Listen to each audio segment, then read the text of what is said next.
শ্রদ্ধেয় সম্মানিত আমার শিরতাজ শিক্ষক মন্ডলী ও আমার সহপাঠী ছাত্র বন্ধু তৎসহ আগত অতিথিবৃন্দ, সকলকে আজ ৭৫তম গণপ্রজাতন্ত্র দিবস উপলক্ষে সকলকে সহ ১৩০ কোটি ভারতবাসীকে শুভকামনা জানাই।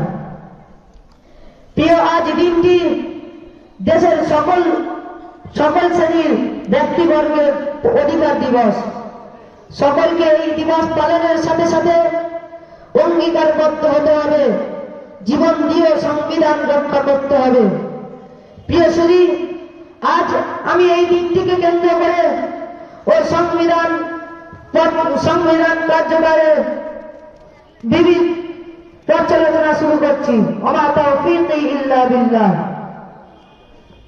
1947 সালে 15ই আগস্ট ভারতবর্ষের ইতিহাসে একটি অন্যতম গুরুত্বপূর্ণ দিন, কারণ এই দিনে এক দীর্ঘ রক্তক্ষয়ী সংগ্রাম এবং আন্দোলনের ফলে ভারত অর্জন করে তার কাঙ্ক্ষিত স্বাধীনতা। এই দিনে ব্রিটিশ শাসন থেকে মুক্তি পায় ভারতবর্ষ। আর স্বাধীনতা প্রাপ্তির পর ভারতের সবচেয়ে জরুরি হয়ে পড়েছিল যে বিষয়টা, সেটা হচ্ছে দেশ পরিচালনা কিংবা শাসন করার জন্য নির্দিষ্ট কিছু নিয়ম কানুন। 15ই আগস্ট 1947-এ ভারত স্বাধীন হলেও দেশের নিজের কোন স্থায়ী সংবিধান বা নির্দিষ্ট কোন আইন কানুন ছিল না। দেশটির প্রধান হিসেবে তখনও বহাল ছিলেন ষষ্ঠ জর্জ এবং লর্ড মাউন্ট ছিলেন গভর্নর জেনারেল। আর এই বিষয়টিকে খেয়াল করেন 1950 সালের 26শে জানুয়ারিতে কার্যকারী হয়েছিল ভারতের একটা স্থায়ী সংবিধান, যার দ্বারা আমাদের দেশ পরিচালিত হয়ে আসছে। এখানে দুইটি প্রশ্ন খুবই গুরুত্বপূর্ণ হতে পারে।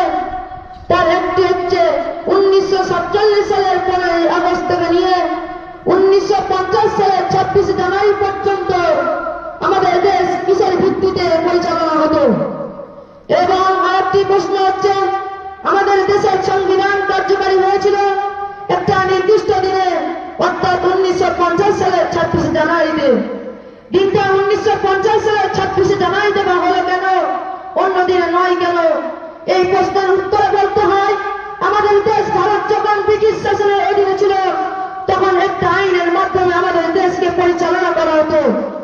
আর সেই আইনটির নাম হচ্ছে গভর্নমেন্ট অফ ইন্ডিয়া অ্যাক্ট, অর্থাৎ ভারত সরকার আইন কিংবা ভারত শাসন আইন, যেটা 1935 সালে গৃহীত হয়েছিল।